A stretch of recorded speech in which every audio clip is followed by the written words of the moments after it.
Welcome to ComfortTV.channel news, bringing you verified and balanced news from Nigeria and around the world. My name is Faith Kebbi. Thank you for joining us. In the headlines, Northern governors condemn abduction of 25 Kebbi schoolgirls. Edo PDP demands clarification on $250 million Glasgow investment from Governor Okpebolo. PDP chieftain Anyanwu blames Governors Forum for party crisis. Governor Otu dissolves Cross Rivers Local Government Service Commission Board. Abia former Finance Commissioner calls for transparency amid conflicting revenue report. Warri Strategic Forum urges Senate to proceed with INEC ward probe. On business, federal government pushes for Nigerian-owned aircraft leasing firms to boost aviation financing. Dangote refinery rejects claims linking fuel price drop to tariff suspension. On the foreign scene, UN Secretary Council approves international force for Gaza. Vietnam landslide leaves 7 dead, several others missing, with search on the way. On sports, Aviation secures Nigeria's first athletics medal at Islamic Solidarity Games.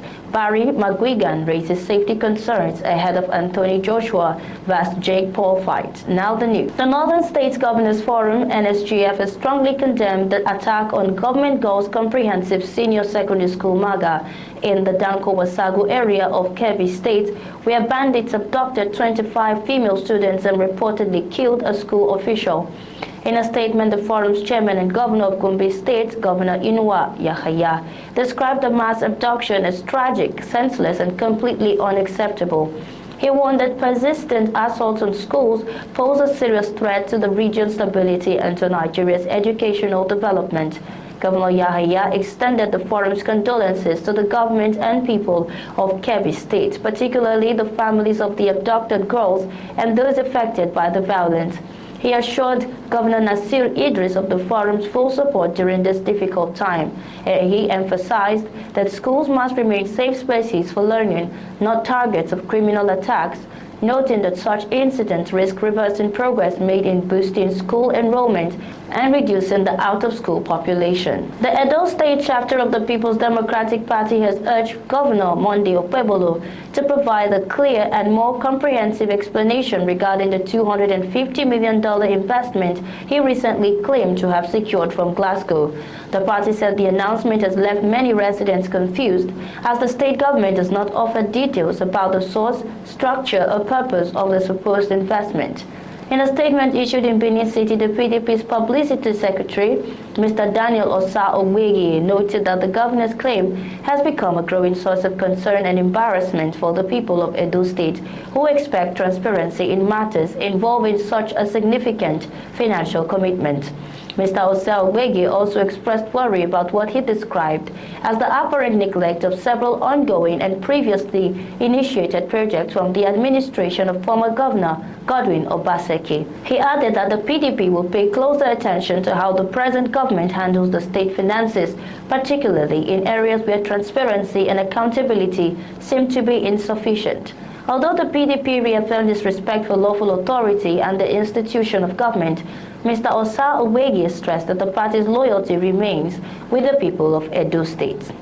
Addressing rising concerns about the governor's public conduct, the PDP also condemned what they described as a repeated pattern of verbally attacking opposition leaders. A chieftain in the People's Democratic Party, Chief Samuel Anyanwu, has attributed the ongoing turmoil within the party to the actions of the PDP Governors Forum, insisting that the governors, not the national leadership, are responsible for the worsening instability.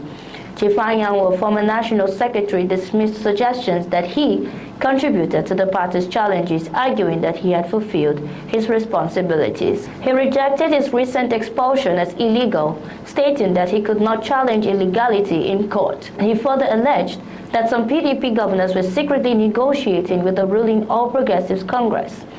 Despite the escalating crisis, Chief Anyanwu insisted that the PDP remain functional, emphasizing that the party still maintains structures from the grassroots to the state level. Chief Anyanwu criticized the PDP's national convention held over the weekend in Ibadan, describing it as a jamboree that excluded several key stakeholders. The 2025 National Convention went ahead despite conflicting court orders, with one court permitting preparations and another halting the exercise. Anyanwu himself was suspended for alleged anti-party activities. In his acceptance speech, the newly elected national chairman pledged to rebuild the PDP, restore transparency, and end internal impunity. The governor of Cross River State, Senator Prince Basiotu, has announced the dissolution of the state's board of the Local Government Service Commission, following what his administration described as disturbing discoveries regarding the conduct of the board. Governor Otu explained that the decision became necessary after officials uncovered several instances of abuse of office, as well as serious mismanagement connected to the Commission's recent job recruitment exercise. The governor addressed the people of Cross River State directly, informing them that the board had been dissolved as a result of these findings.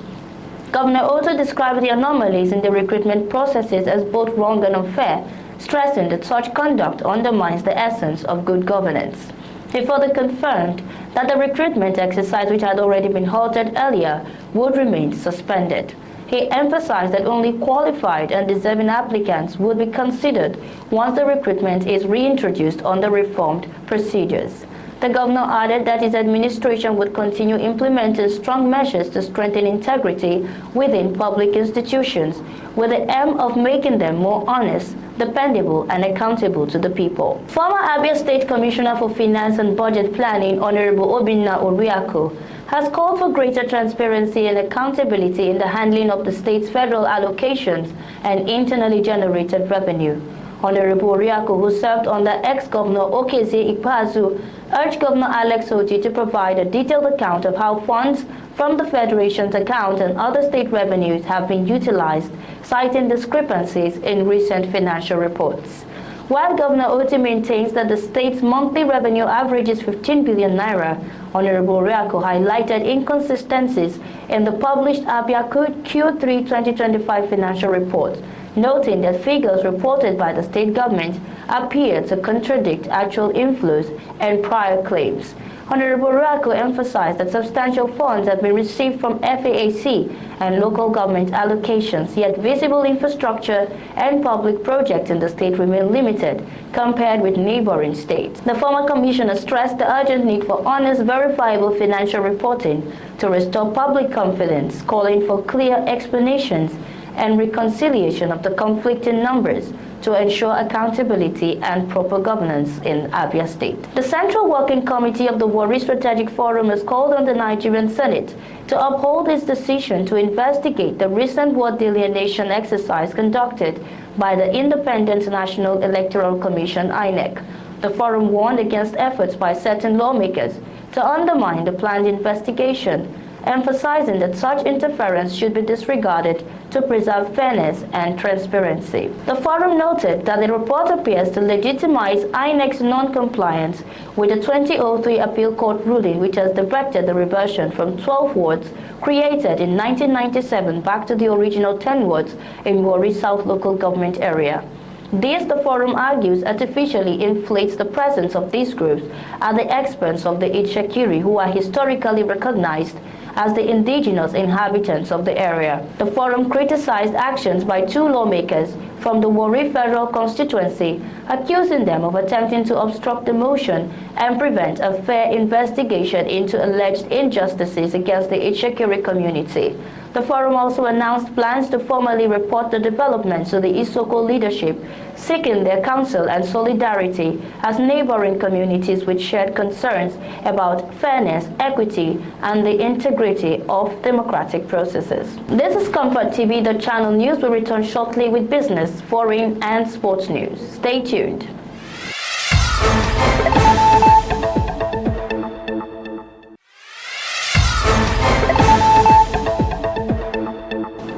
Many thanks for staying tuned. This is ComfortTV.channel news.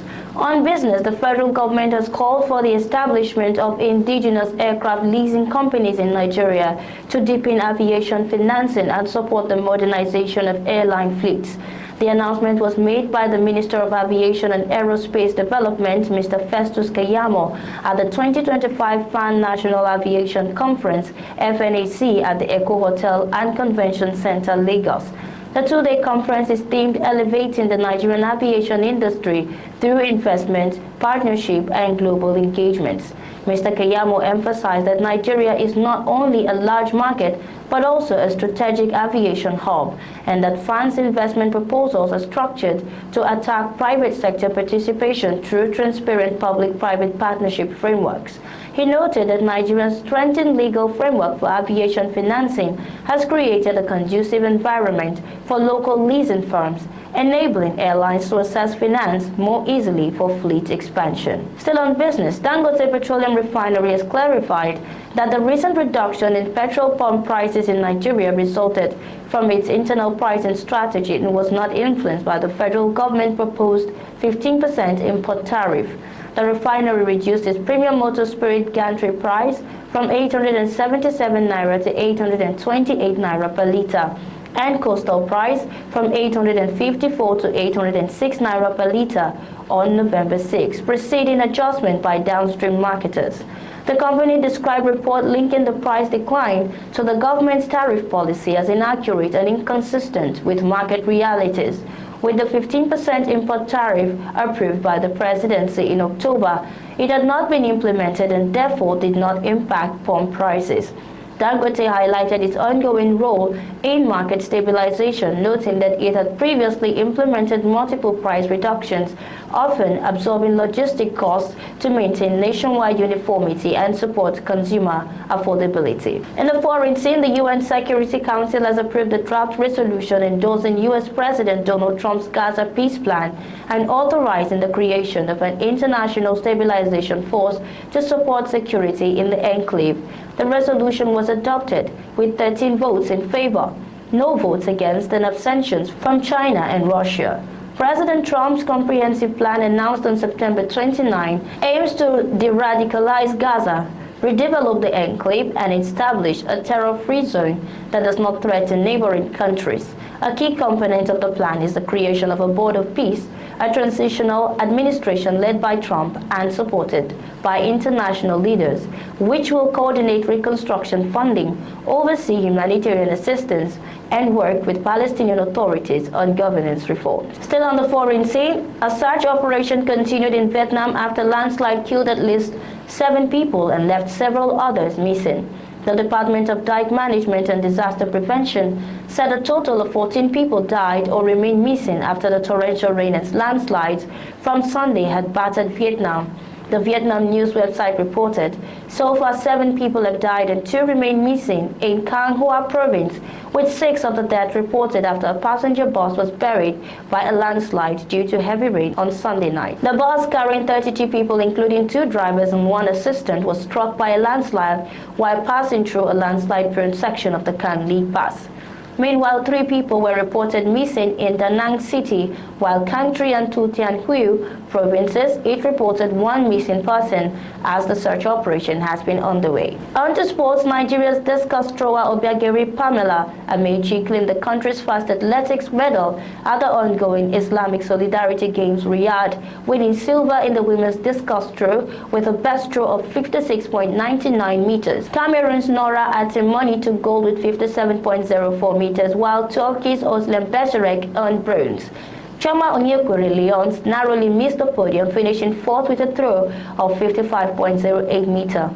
In the men's 100 meter, Caleb Temidara John advanced to the final after a semi-final marked by multiple false starts but was unable to complete the race. James Taiwo Emmanuel also competed in the semi-finals but did not qualify for the final. With Amechi's silver, Nigeria's overall medal tally at the Games now stands at 6 gold, 6 silver, and 4 bronze, dropping the country from 6 to 8 on the medal table. Moving on, ahead of Anthony Joshua vs. Jake Paul fight, boxing legend Barry McGuigan has criticized the upcoming fight between Anthony Joshua and YouTuber Jake Paul, raising serious concerns over the safety of the bout. The fight reportedly involves a £140 million deal and represents Joshua's final attempt to reclaim the heavyweight world championship. The controversy surrounding the fight has intensified as critics question the wisdom of matching a relatively inexperienced boxer against a seasoned professional. The British Boxing Board of Control has confirmed it would not have sanctioned the bout in the UK, prompting the fight to be staged in the United States. Observers have also criticized the promotional strategy, suggesting that marketing the contest as exceptionally dangerous could place undue pressure on the fighters and create unnecessary risk. And that's our news bulletin this evening. Before we go, a recap of our top stories. Northern governors condemn abduction of 25 Kebbi schoolgirls. Edo PDP demands clarification on $250 million Glasgow investment from Governor Okpebholo. PDP chieftain Anyanwu blames Governors Forum for party crisis. Governor Ojo dissolves Cross Rivers Local Government Service Commission Board. Abia former Finance Commission calls for transparency amid conflicting revenue report. Warri Strategic Forum urges Senate to proceed with INEC ward probe on business. Federal government pushes for Nigerian-owned aircraft leasing firms to boost aviation financing. Foreign UN Security Council approves international force for Gaza. And on sports, Amechi secures Nigeria's first athletics medal at Islamic Solidarity Games. Thanks for watching. For breaking news, exclusive interviews and more, follow us online at ComfortTV.channel on all platforms. Remember to like and share our videos, subscribe to our channel and click on the notification bell so you don't miss out on any updates. My name is Faith Kebbi. Until next time, stay informed, stay connected.